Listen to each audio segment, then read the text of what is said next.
Welcome back to Simplifying Synthesis, the channel where we look at complex organic chemistry and explain how it works.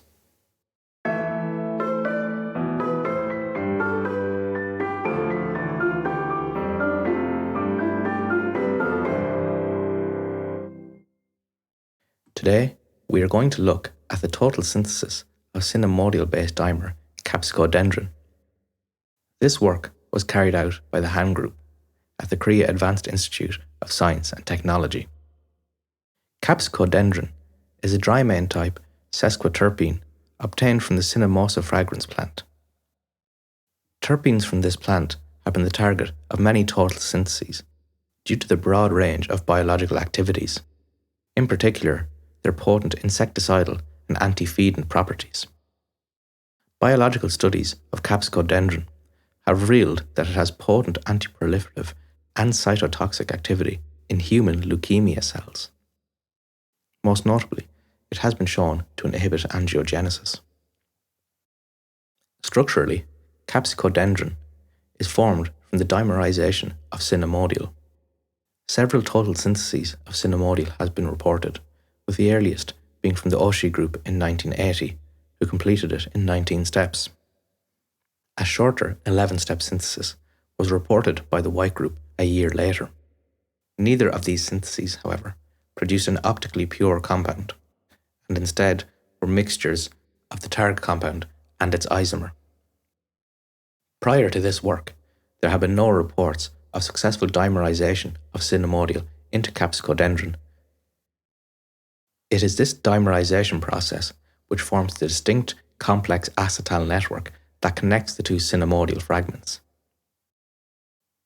The formation of this acetal network is a particular challenge due to the fact that DFT studies indicate the Capsicodendrin is less stable than the parent cinnamodial. This video will explain just how that challenge was overcome and how this difficult target was synthesized. So let's look at the retrosynthesis for this difficult target. The last stage of the synthesis will be the most difficult. This is the formation of the complex acetal network, consisting of a unique acetal-hemiacetal linkage. This will be formed from the monomeric precursor cinnamodial. Cinnamodial could be obtained from various redox processes from this bicyclic epoxide, which could be synthesized by this bicyclic diester. This diester could be formed quite readily from the cycloaddition of a cyclic diene and an alkyne diester. So let's start by looking at this cycloaddition. This is a classic Diels-Alder 4+2 cycloaddition between a diene and an electron-deficient dienophile, in this case an alkyne. As this can add from either face, both isomers of this product were formed. By looking at the reacting orbitals of the molecules, we can see that there is no significant difference between either face of the diene, which could preferentially react with the dienophile. The electron-withdrawing esters on the alkyne lower the energy of the lowest unoccupied molecular orbital. This makes the reaction more favourable, as it is easier to form a transition state with the HOMO of the diene. With this bicyclic intermediate now formed, the authors needed to introduce a hydroxyl group. This was completed using a hydroboration oxidation sequence. A hydroboration reaction occurred upon reaction with borane, which added the hydride to the least sterically hindered side of the more nucleophilic alkene. Hydroperoxide then attacks the borane atom to form a peroxyborate. The carbon group then migrates to bond to the boron-bonded oxygen together with the elimination of hydroxide. Aqueous workup hydrolyzes the resulting boron adduct to form the target hydroxylated compound, which was previously reported. It was now time to resolve the isomeric mixture, which was generated by the non-specific cycloaddition. This resolution was accomplished using 2-methoxy-2-phenylacetic acid. Coupling of this chiral resolving agent to the hydroxyl group generated two diastereomers which could be separated by chromatography. This coupling was accomplished using EDC and DMAP. This coupling reaction is known as a Steglich Esterification. DMAP first acts as a base to deprotonate the carboxylic acid to generate a carboxylate nucleophile. This carboxylate adds to the electrophilic carbon of the EDC coupling reagent to form an O-acyl isourea intermediate. The activated carboxylate can now react with DMAP again, where this time it acts as a nucleophile to displace their urea byproduct. This DMAP activated ester can now react with the substrate, where the hydroxyl group, which has been deprotonated, attacks the carbonyl center to form the ester together with the regeneration of DMAP. With the isomers separated and the chiral resolution complete, the authors now performed a one-pot procedure to reduce all three esters on this molecule to alcohols. This was accomplished using Diels-Alder. The aluminium first coordinates to the carbonyl of the ester group. This coordination makes it more electrophilic and more reactive, and allows the hydride to be transferred, which reduces the ester to an acetal. This decomposes upon workup to produce the target alcohol. With the esters now reduced, TBS triflate was then reacted with the molecule, which selectively protected two of the three hydroxyl groups.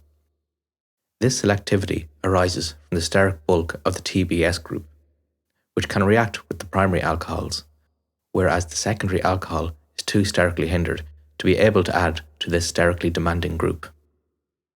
These protecting groups were introduced to provide selectivity for the next reaction, which was a Des-Martin Periodinane oxidation. In this reaction, the alcohol acts as a nucleophile to attack a hypervalent iodine compound. This compound allows the deprotonation of the geminal hydrogen, thus oxidizing the hydroxyl group to a ketone. Another oxidation followed, this time a Periodinane oxidation using MCPBA to introduce an epoxide group. In this reaction, MCPBA acts as an electrophile, where the alkene adds to the electron-deficient peroxy oxygen atom in a concert fashion and liberates metachlorobenzoic acid as a byproduct, together with the desired epoxide. This reaction was stereoselective, as the bulky TBS groups blocked one phase of the molecule from reacting. With this epoxide now in place, a DBU-promoted elimination was carried out. This acted as a base to deprotonate the alpha proton relative to the carbonyl group, and in the process opened the epoxide ring to generate the tertiary alcohol and the enone in one step. The next step was the reduction of this carbonyl group back to a hydroxyl group. To do this, the authors again used Diels-Alder, which added from the less sterically hindered phase of the molecule. It is important to note that the stereochemistry has been inverted relative to the hydroxyl group, which was present at this position earlier in the synthesis. This hydroxyl group was then acetylated using DMAP and acetic anhydride. As we saw in the Steglich Esterification, DMAP can act as a nucleophilic catalyst, where it reacts with the active carbonyl center and makes it more electrophilic, allowing the less hindered secondary alcohol to act as a nucleophile and be acetylated preferentially to the sterically hindered tertiary alcohol. With all of the necessary oxygen groups now in place, the authors could complete the synthesis of Cinnamodial. The TBS protecting groups were deprotected using fluoride, and then the primary hydroxyl groups were selectively oxidized using a Swern oxidation to generate the target Cinnamodial as a single isomer.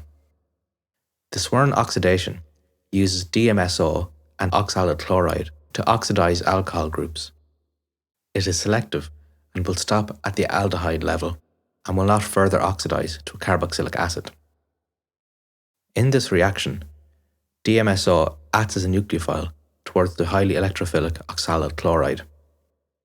The displaced chloride will then attack the sulfur to eliminate carbon dioxide, carbon monoxide, and chloride. It is this liberation of carbon dioxide gas which drives the reaction to completion. The hydroxyl group will then attack this chlorosulfonium compound. With this oxygen-sulfur adduct formed, triethylamine will act as a base to deprotonate one of the methyl groups bound to the sulfonium and generate a sulfur ylide. This ylide will deprotonate one of the hydrogens geminal to the oxygen and form the desired aldehyde, together with the elimination of dimethyl sulfide, which leaves as a gas. With the synthesis of Cinnamodial complete, the authors turn their attention to the most difficult step of the synthesis, which is the dimerisation to form Capsicodendrin. After an extensive screening of conditions, the authors determined that it was necessary to use a sterically hindered base, such as lithium HDMS, to complete the transformation. As the alcohol is quite sterically hindered, it is necessary to deprotonate it to form a better nucleophile, where it reacts with the aldehyde to first form a hemiacetal. This alkoxide intermediate then reacts to form an acetal and generate another alkoxide group, which once again will add to an aldehyde to generate a hemiacetal group, thus completing the highly complex acetal-hemiacetal linkage found in this interesting compound. Isolation of this compound was particularly difficult due to the ease which it reverts back to Cinnamodial. Upon completion of this reaction, the authors found it necessary to avoid aqueous quenching and instead apply the crude reaction mixture straight to silica. This served to quench the reaction and allow the isolation of the highly fragile target compound. And with that, the synthesis of Capsicodendrin was completed. The authors obtained 8 mg in 13 steps from the previously reported intermediate. A particular highlight of this synthesis was the use of silica to quench the reaction and obtain the unstable product. The ease of which Capsicodendrin hydrolyzes back to Cinnamodial suggests that this compound may act as a reservoir of Cinnamodial, which is known to be a potent insecticide. This emphasizes the ability of total synthesis to offer insight into biological processes. That's everything from this week's episode of Simplifying Synthesis. If you enjoyed this video, please like and subscribe, and if you have any content that you'd like to see, please let me know in the comments down below. Next week, we will look at the asymmetric total synthesis of spirochancellide A by the Jang group.